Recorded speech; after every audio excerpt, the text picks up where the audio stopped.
Our Gospel reading for this morning, of course, tells the story of what would become Palm Sunday, the festival we're celebrating today. It takes its name, of course, from those palm branches that people cut from the trees and spread on the road as Jesus made that triumphal entry into Jerusalem, riding on a donkey.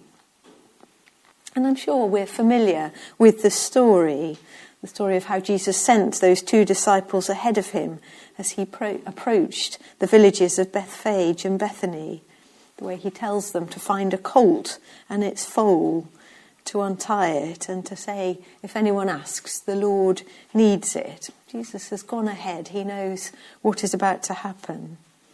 Then, of course, they bring the colt to Jesus.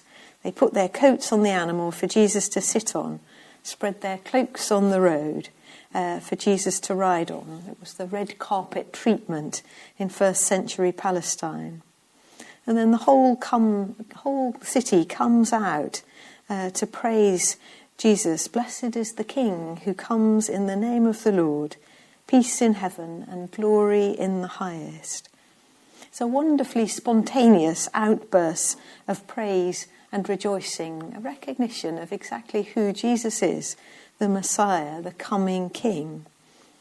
And as we've heard, the whole city is stirred, asks, who is this? Who is this? Who can it be? And they say, this is Jesus the prophet from Nazareth in Galilee. The truth is out, the full truth, the whole truth, and everyone rejoices. I think it must have been an extraordinary moment in Jesus' life and ministry. Here, publicly, and by huge numbers of people, Jesus is honoured as the coming King, honoured as the one he truly is. A Messiah, the Son of David, the one who would bring salvation. It's an extraordinary moment of joy, and there's nothing quite like it anywhere else in the Gospels.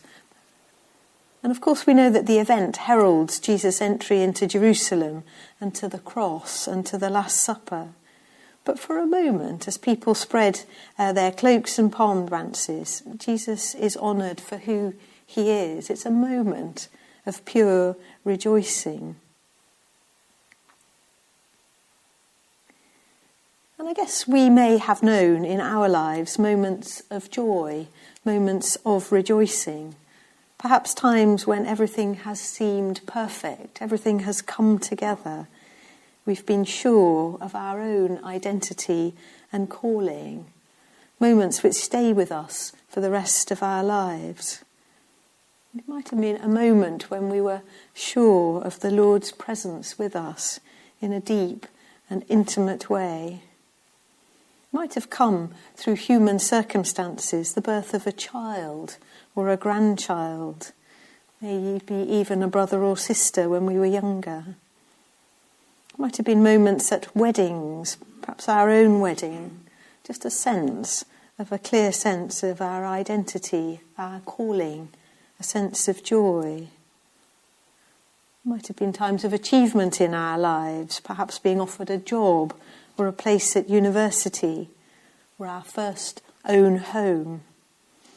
There are all sorts of moments of wonder in our lives. Sometimes those moments come when listening to a particular piece of music or a work of art or a glimpse of a rare bird, and we sense everything just in that moment is perfect. Those are moments when we catch a glimpse of the world as God intended it to be, full of joy and hope, without sin and sorrow.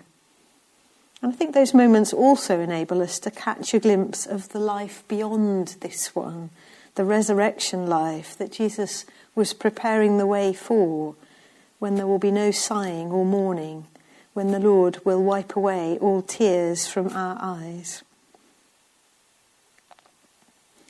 And I think it's right for us in this moment to stay with Jesus as we remember those events of the first Palm Sunday, to savour that moment of grace. It's a wonderful book written 300 or so years ago by someone called Jean-Pierre de Caussade. He was a Jesuit priest. He wrote a book called The Sacrament of the Present Moment. Sacrament of the present moment. He's making the point that the present moment is the place, the only place where we meet with God. We need to stay in that place. Sacrament is an outward sign of an inward grace. Cosard was saying that in the present moment, in this moment, in Jesus' moment on Palm Sunday, that is where God is. That is where we can meet him. That is where he is to be found. And so today we hold a moment to remember Jesus and his entry into Jerusalem, gently and humbly on that donkey, before the challenges were about to come. In that moment we find hope. We find hope for this life, and we find hope for the world to come. In the name of the Father, and of the Son, and of the Holy Spirit. Amen.